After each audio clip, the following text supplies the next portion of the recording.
Konsta muutti Kepakotiin, niin se oli meille vanhemmille ja myös Konstan sisaruksille iso helpotus. Konsta on itsenäistynyt siellä tosi paljon ja Konsta tuntee Kepakodin omaksi kodikseen. Että kun Konsta on pitempään kotona, niin Kepakodin ohjaajia ja kavereita tulee ikävä aika nopeasti. Vuonna 2010 meitä oli 3 työkaveria, jotka nähtiin sellainen tarve sellaisille kehitysvammaisille suunnatuille palveluille, että mistä lähdettiin sieltä 4 seinän sisästä ulos käyttämään noita yhteiskunnan palveluita. Ne kuuluu kehitysvammaisille siinä, missä ne kuuluu minulle ja sinulle ja kaikille muillekin.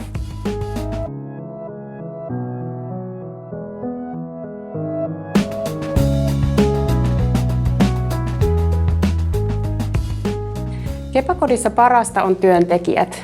Äidille on kaikkein tärkeintä, että tietää, että Konsta on siellä turvassa ja onnellinen ja osana yhteiskuntaa.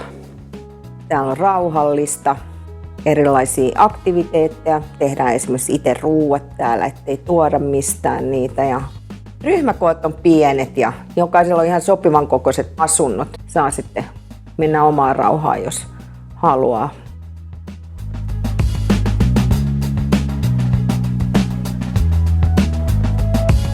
Me ollaan edelleen pieni yritys, kaikki päätäntävalta on meillä 3. Pystytään tekemään ketteriä päätöksiä ja se näkyy meidän asiakkailla esimerkiksi sillä tavalla, että kun lähdetään retkelle, otetaan auto pihasta ja pankkikortti kaapista ja lähdetään sinne retkelle.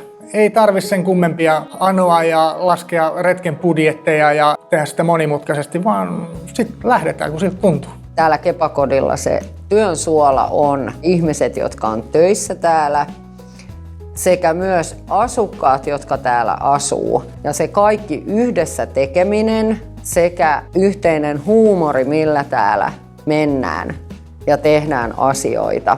Myös tykkään siitä, että tämä työ on sopivalla tavalla haastavaa ja sä pystyt itse aika pitkälti mennä aina kohti niitä sellaisia haasteita, jotka kiinnostaa ja kiehtoo sua itseäsi. Käy sääliksi niitä, jotka ei pääse Kepakotiin siksi, kun heillä ei ole kehitysvammaa.